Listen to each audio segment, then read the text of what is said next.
Ukraine is striking further and further. SBU drones set fire to the largest oil refinery in Ufa, 1,400 kilometers from the border. Ukrainian forces are crushing the occupiers near Dobropillia. The enemy is fleeing with heavy losses. The Freedom of Russia Legion has struck Putin's army on the water for the first time. Putin is announcing new weapons, while Kim Jong Un is already boasting about an intercontinental missile capable of reaching the United States.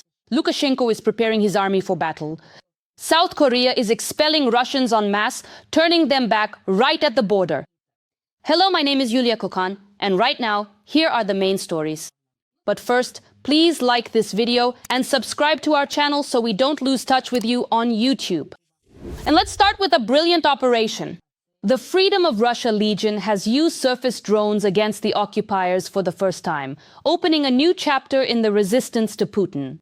This information appeared on the Telegram channel of the main intelligence directorate of the Ukrainian Ministry of Defense. It is reported that Russian volunteers, together with the special forces of the Active Operations Unit of the main intelligence directorate, have opened new fronts in the fight against the Russian occupation regime and carried out an operation on the water. Intelligence noted that the Legion fighters used surface unmanned boats to attack the Russian army for the first time, calling it a historic step and the beginning of a new chapter in the anti-Putin resistance.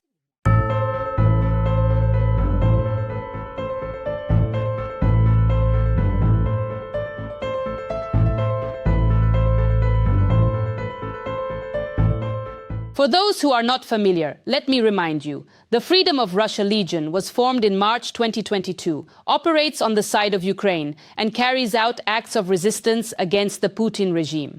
Well, for now, we are waiting for new brilliant operations. Reading the comments under previous episodes, I see that many of our viewers are from Kazakhstan, Moldova, Europe, and even the USA. We, Ukrainians, are very grateful to you for your support and proud that we have such reasonable viewers. Let us know in the comments under this episode as well, where you are watching us from and whether people in your country support our fight against the empire of evil. I always enjoy reading your comments. And now we continue. The most interesting part is coming up. Moscow is once again returning to its traditional scare tactics. So just the other day, dictator Putin, in yet another speech, declared that Russia is finishing the development of a new, super powerful nuclear weapon the world has never seen before. Of course, he didn't provide any specifics. He only noted that he had previously announced the development, and now the designers have moved on to testing. And naturally, he didn't forget to add that there is no equivalent to this new weapon. The overall effectiveness of our formidable nuclear deterrence capabilities is significantly higher than that of any other nuclear state, ensuring our national security and global stability. And we are actively developing all of this. What I spoke about in previous years is all being developed. We are actively perfecting it. And I truly think that we will very soon have the significant opportunity to officially announce some new advanced weapons that we once previewed. They are now clearly appearing and undergoing rigorous tests. The tests are indeed going quite successfully. Additionally, the Russian dictator Putin called the statements about the possibility of Ukraine striking Moscow with tomahawks blackmail and threats. At the same time, he added that if these missiles are supplied to Ukraine, Russia will respond by strengthening its air defense system. In Kyiv, Zelensky threatens to strike Russia with tomahawks, almost even targeting the Kremlin. It all depends. Some even say that this is a kind of blackmail. You didn't Misspeak, they mean blackmail too. Thank you. There's definitely some posturing here. In this regard, I have a question. The Americans say that everything depends on whether or not they supply tomahawks. It all depends on Russia's negotiating position on Ukraine. And if our negotiating position doesn't suit them, then they will supply them?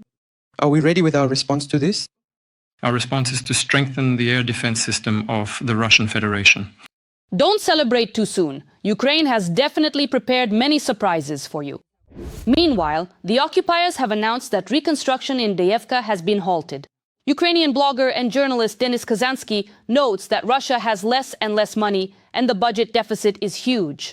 Everything is going to the war, so there will be no reconstruction of Donbass. Kazansky published a video in which the so-called acting head of the Sinovatsky district municipality, Alexander Penyayev, explains how and why things aren't as rosy as they seem. There's no solution there. As I understand it, there will be one a bit later when the issue of restoring the chemical plant located in the city of Avdiivka comes up. It's a very large plant. It used to be the second largest in Europe, producing sulfuric acid and so on. So once a decision is made by the higher authorities, I think the restoration work will continue. If this large enterprise is indeed restored, then naturally it could be beneficial for the city. Moreover, even within Russia itself, payments to mercenaries are being reduced. Regional budgets can no longer cope, and instead of 3 million rubles, payments are being cut down to 800,000 rubles. The regions have started to seriously cut payments to contract soldiers. In Tatarstan, they were reduced fourfold, from 3,100,000 to 800,000 rubles. In Mari El, from 3 million to 800,000. In Chuvashia, from 2.5 million down to 800,000. Earlier, in the Belgorod region, they also switched from 3 million to the same 800,000. The resources of regional budgets are depleted, and if the war drags on, the risks of another mobilization increase. What can you say? In the so-called Great Empire, there's not even money left for those being sent to die in Ukraine. In Ufa, almost 1,500 kilometers from Ukraine, the largest oil refinery, Bashneft, caught fire.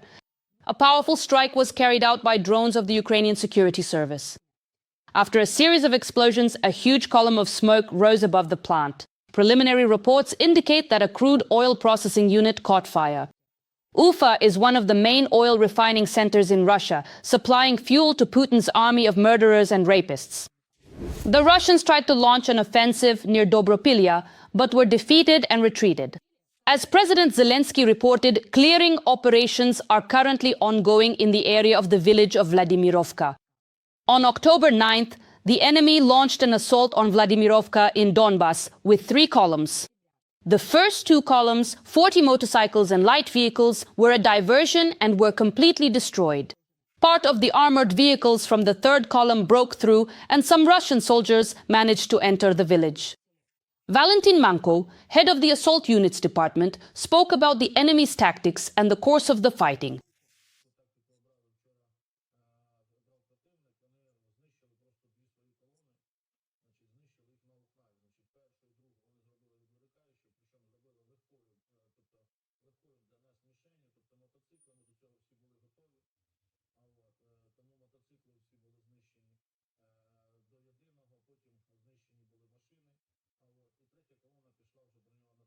Fighters from Azov played an important role in these battles. The fiercest clashes took place inside Vladimirovka.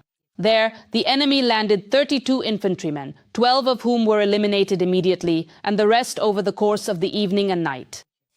More details about the situation at the front are in our report. This is footage from a Ukrainian kamikaze drone, which in the Pokrovsk direction destroys a truck carrying about half a dozen so-called liberators. For several weeks now, the Pokrovsk direction has remained the hottest spot among the 245 clashes recorded along the entire front line. 72 of them took place specifically in the Pokrovsk direction. And here, the occupier is only increasing the number of attempts to break through the Ukrainian defenses. The paratroopers defending Pokrovsk are eliminating Russian units with drones several dozen kilometers away from Pokrovsk so that they can't even get close to the city. A recent example: a Ukrainian FPV drone covered more than 40 kilometers, bypassed enemy electronic warfare, and in the temporarily occupied Kurakhov, it destroyed a KAMAZ truck with personnel who were heading to storm Pokrovsk. The defenders of Pokrovsk are expanding the kill zone for the occupiers. We strike the enemy not only on the approaches to Pokrovsk, but also deep in the rear. DSV fighter. The improvement of logistics and the protection system for critical infrastructure facilities continues. Measures are also being taken to prevent the Russians from advancing in this direction. The president of Ukraine stated that the Russian army is unsuccessfully trying to capture Pokrovsk due to a failed offensive and losses in the Dobropillia area. But there, the AFU is conducting a counter-offensive operation, and the occupiers are suffering huge losses. Special attention is now, of course, on the Dobropillia operation and the counter-offensive operation. Since it began and up to today, the Russians have already suffered more than 12,000 losses. And that's just there, only in the areas of Pokrovsk and Dobropillia, specifically since August 21st. Of these 12,000, more than 7,200 are irrecoverable losses. Russian occupiers are also actively trying to advance towards Zaporizhzhia. Chief of the General Staff Gerasimov stated that this direction is now a priority. Troops of the Dnipro Group are advancing toward the city of Zaporizhzhia. Currently, fighting is underway for control of the settlements of Primorska and Stepnohirsk. Well, despite the priority of this direction, the Russian army is experiencing a severe shortage of various types of drones, and Russian soldiers are basically begging their own population for donations. And today, we need your help more than ever. We need eyes to conduct reconnaissance and strike the enemy with accuracy. Despite the proximity of the occupiers' forces to Zaporizhzhia, it is unlikely that they will be able to take or even approach this city of over 500,000 people. Zaporizhzhia is a very large industrial center. A whole range of industries that are very important for Ukraine are indeed concentrated there. The village of Stepnohirsk is about 35 kilometers from the center of Zaporizhzhia. And accordingly, there is a temptation for the Russian generals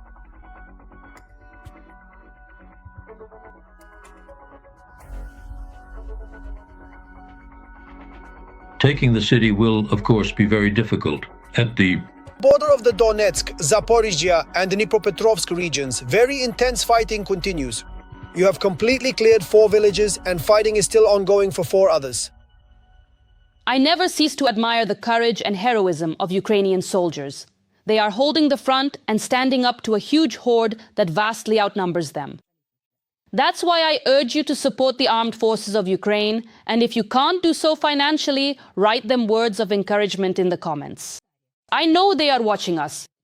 The armed forces of Belarus are moving to full combat readiness. The decision was made on the orders of the self-proclaimed president of the country, Alexander Lukashenko.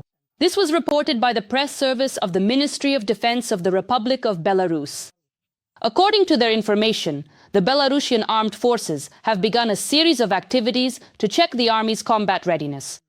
As part of the combat readiness check, on the orders of the Commander-in-Chief of the Armed Forces, the President of the Republic of Belarus, a set of measures is being carried out to bring the forces to the highest level of combat readiness for inspection purposes. A number of units of the armed forces are carrying out a series of activities to transition to combat readiness, move to designated areas, and carry out the tasks specified in the orders. Meanwhile, another ally of Putin, North Korean dictator Kim Jong Un, showcased a new Hwasong-20 intercontinental ballistic missile at a parade in Pyongyang, which is capable of reaching the United States. This missile has already been called North Korea's most powerful nuclear strategic weapon. And what do you think this axis of evil is really planning? Russia, Belarus, and North Korea. Share your thoughts in the comments. The European Union is in an uproar. Not only are there Russian spies, but apparently Hungarian ones as well.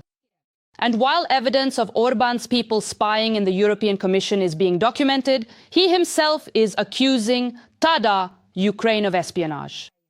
Hungarian Prime Minister Viktor Orbán stated that Ukrainian special services are interfering in his country's internal politics. Ukrainians are actively working to change the government in Hungary. Their intelligence has deeply infiltrated the country. We are closely monitoring them and can see what is happening. They have infiltrated Hungary's intellectual life. This is not the first time Orbán has spoken about the pro-Ukrainian and Hungarian Tiza party. Earlier, he personally accused Zelensky of targeting this political force, which, according to him, is almost interfering in the elections. But let's return to the accusations of espionage. Ukraine has already responded to Orbán's reproach. Accusations from the Hungarian side against Ukraine have become constant, and their absurdity only continues to grow. We deeply regret that the government of neighboring Hungary and Viktor Orbán's administration are fueling anti-Ukrainian hysteria that is completely unfounded. Here everyone agrees it's truly unpleasant but expected. Well, what else could Putin's friend have come up with? And what do you think about this? Write your thoughts in the comments. 7 EU countries have increased their imports of energy resources from Russia, and Reuters is reporting on this. According to the publication, these countries are France, Belgium, the Netherlands, Croatia, Romania, Portugal, and Hungary. In France alone, purchases of Russian energy resources increased by 40%, reaching 2.2 billion euros, while in the Netherlands they rose by 72% to 498 million euros. While LNG ports in countries like France and Spain serve as entry points for Russian supplies to Europe, the gas is often not consumed in these countries but is instead sent on to buyers throughout the entire bloc. An EU and Russia specialist at CREO described the increase in flows as a form of self-punishment by some countries, considering that revenues from energy sales are the main source of funding for Russia in its war against Europe and Ukraine, which Europe supports. The Kremlin is literally receiving funding to continue deploying its armed forces in Ukraine, he said. Let me remind you, earlier US President Donald Trump said that he would impose sanctions against Russia only after the EU stops importing Russian oil. EU payments for energy resources to Moscow came under renewed scrutiny after US President Donald Trump read out his remarks to European leaders at the UN General Assembly last month, demanding an immediate halt to all such purchases. Europe needs to step up, Trump said. They can't keep doing what they're doing. They are buying oil and gas from Russia while at the same time fighting against Russia. For them, it's disgraceful, and they were very ashamed when I found out about it. Well, as for Hungary, personally, everything is clear to me. I'm curious to see how France, Belgium, the Netherlands, Croatia, Romania, and Portugal will comment on all this. Well, let's get the popcorn ready. The US involvement in helping Ukraine is increasing, even though it has taken a new form. American aid is being provided through European countries. We will talk about the current scale and form of aid from across the ocean, and why this should seriously worry the Kremlin dictator. Every voice matters. Join our community, support independent journalism and help us bring you the truth from Ukraine. Become a member of Ukraine today. Join us now. The US is preparing for war. A simple but profound truth: to be confident and at peace, we must prepare for war. From now on, the sole mission of the restored Ministry of War is this: to fight, to prepare for war, and for victory. Relentlessly and uncompromisingly, not because we want war. We strive for peace for our citizens. Apparently, across the ocean, they finally decided which side the truth is on. The US continues to supply Ukraine with weapons and resources. The Senate has approved the defense budget for the 2026 fiscal year, which allocates $500 million in aid to Kiev. According to CNN, the document was supported by 77 senators, with only 20 voting against. Indeed, the US can move to a qualitatively new level of influence on the peace process. At this moment, the US truly has the greatest capabilities. This concerns both economic pressure and moving to the next stage. This also applies to military aid to Ukraine, and that too is within the US's capabilities. I mean, not only the sales of weapons, but also the lifting of restrictions on the use of certain specific weapons, which, judging by various credible reports, are already well on their way to Ukraine. At the same time, Donald Trump stated that the issue of providing Ukraine with Tomahawk cruise missiles is almost resolved. I can confidently say this: it's quite obvious that powerful weapons with exceptionally large warheads and significantly long-range capabilities can profoundly change Vladimir Putin's strategic calculations, but a much more active and concerted effort to intercept the illicit shadow fleet could also have a substantial and noticeable effect. In addition, the entire current package of requests from Ukraine, which is now being implemented very quickly, is yet another testament to the determination of NATO, our allies, and the United States. It's not just about air defense systems to protect Ukrainians, but also about very serious types of weaponry that Ukrainians can use directly on the battlefield. At the same time, the United States is strengthening NATO's positions. The head of the White House stated that in the event of an attack by Russia, America is ready to defend, in particular, Finland, Poland, and the Baltic countries. I think Trump has realized that in a long, drawn-out war, it won't be the Western alliances that lose ground, but rather the anti-Western alliances and leaders who are already showing their ambitions. While they're still just demonstrating those ambitions, it's important to make sure they don't turn them into reality. To achieve this, the West really does need to demonstrate both effectiveness and readiness, but also to truly return the system to some kind of global rules. And it seems that the Trump administration is not acting alone. A new Harvard University poll shows that the vast majority of Americans support a tougher policy by Washington towards refi. Among both Democrats and Republicans, the majority support providing weapons to Ukraine and imposing new sanctions against Moscow, 72% and 73% respectively. Even more support additional economic sanctions, 71% of Democrats and 86% of Republicans. Moreover, 76% of Democrats and 86% of Republicans believe that Europe should stop buying oil from the aggressor and instead purchase it from the US, and that countries which continue to trade with Moscow should face additional sanctions. 55% of Democrats and 66% of Republicans support this view. Given that the poll was conducted by a serious and reputable organization, we can regard its results with a high level of trust. And this is indeed a very positive trend, because quite recently we have actually seen the exact opposite dynamic taking place, a situation in which the number of people supporting aid to Ukraine, especially military aid, was noticeably and steadily decreasing. This shift is significant as it marks a reversal from the previous pattern. Now we are seeing a different trend, which is important, and undoubtedly this is something that Trump and his administration must, or at least should, take into account. As we all know, Donald Trump, the former president, pays very close attention to public sentiment, and right now, the overwhelming majority of people is firmly on Ukraine's side in this ongoing conflict. In this particular poll, even among many Republicans, this significant finding should certainly and absolutely influence his political position. Times are changing, and to me, America is clearly showing that the Kremlin regime will not go unpunished. Support for Ukraine, strengthening NATO, and the willingness to defend an ally. All of this signals that the United States is seriously committed to containing escalation. By showing Russia that any new aggressive actions and refusal to move toward peace will lead to devastating consequences. Trouble has come to the Russians from where they least expected it. In the fourth year of the full-scale war with Ukraine, despite difficulties in obtaining visas, Russians are still able to travel around the world. Unfortunately or fortunately, not always and not to every destination. So let me tell you, I'm at the airport, I wasn't allowed into the country, and my suitcase is in the photo with an unclaimed chicken leg. Because they're treating me this way and not otherwise. Russians of various ages and statuses are increasingly being denied entry to South Korea. And as Russian media report, the denial of entry to Russians is becoming widespread. Everyone's case is similar. A test on knowledge of history, monuments and landmarks, the prospect of a long wait in a basement, and then a refusal. Some women are mistaken by Korean authorities for sex workers. They are denied entry based on appearance after many hours of waiting. While it's understood that every country can set its own entry rules, Russians are, of course, facing problems. And the problems are so serious that the checks are being called interrogations in the basement. And seriously, people are saying they're being held hostage. I have just one question. Why are Russians even trying to get into South Korea if Russia is friends with the North? They should have gone on a tour to see Kim Jong Un. There, everyone would be gladly welcomed, and they'd even provide an escort. Aliyev humiliated Putin, forcing the Russian dictator to publicly apologize for shooting down the Azerbaijani AZAL plane. Frightened, he squeezed out an apology and tried to shift the blame to Ukrainian drones. Details of the new humiliation of the Russian leader were given in the report.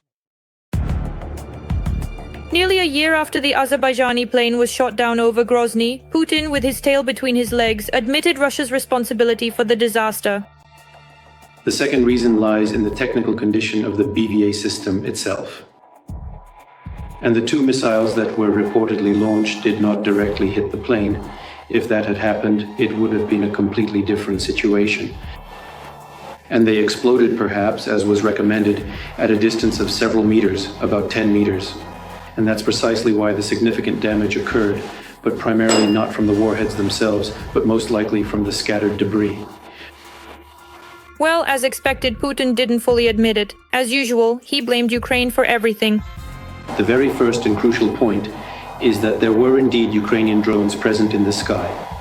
We deliberately launched 3 such drones at once, which successfully crossed the international border of the Russian Federation during the nighttime hours, specifically on the tragic day of the incident.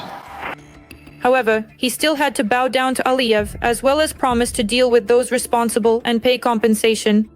After all, for Russia, which is under unprecedented sanctions pressure, any partner willing to maintain trade relations means a great deal.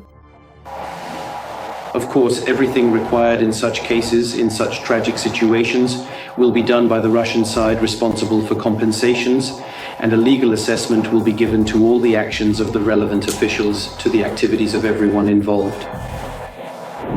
After that, the director of the Russian publication Sputnik was released in Baku, and in Russia, one of the detained Azerbaijani citizens was freed. But it's not that simple, because over the year of confrontation with Russia, Aliyev has publicly taken Ukraine's side and called Russia an occupier. Ukraine, like the rest of the world, considers these occupied territories to be part of Ukraine. Azerbaijan also considers them part of Ukraine. How could they sacrifice and say, no, this is not part of Ukraine? Moreover, Aliyev accepted chevrons from the armed forces of Ukraine as a gift and advised Ukrainians not to agree to the occupation of their territory. I think this resonates with the aspirations of the Ukrainian people to never accept occupation. That is the main advice. That is what we did. And after Russia began shelling Azerbaijani oil depots and gas distribution stations in Ukraine, the media reported that Azerbaijan might lift the embargo on arms supplies. They also started producing ammunition for Ukraine there. We provided humanitarian and financial aid totaling 40 million euros. And this assistance continues. It is completely transparent and purely humanitarian in nature. We have implemented several social infrastructure projects in the city of Irpin and will continue to do so.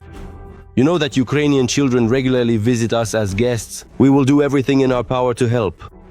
After all, the Russians not only refused to admit guilt for the downed plane, but also began to harshly crack down on members of the Azerbaijani diaspora.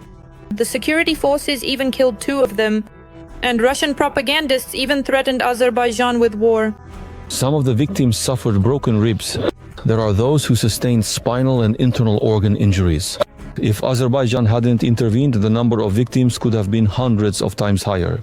And I want to remind you how much money is transferred from Azerbaijan, not from Azerbaijan to Russia. And then apparently the situation could change dramatically. That's exactly what they're counting on. Or they take into account the 300 kilometers of border and reading what they allow themselves and seeing what they allow themselves to say on central television. Do you want to go to war? Joyful. Alarms. At the SCO forum in Beijing, Aliyev shook Putin's hand very coldly and demonstratively refused to communicate with him. This was an unprecedented act against our people. We are not responsible for the deterioration of relations. We respond constructively and lawfully, but we will never tolerate any signs and of course a real blow below the belt. Azerbaijan and Armenia signed a peace agreement in the US, completely ignoring Russia. Armenia and Azerbaijan have pledged to permanently cease hostilities, open up trade, establish transport links and diplomatic relations, and also to respect each other's sovereignty and territorial integrity. That is why, of course, Aliyev accepted all of Putin's humiliations for the sake of his country's economic benefit. But this by no means implies that the bloody dictator and his terrorist country are forgiven or that friendship will return.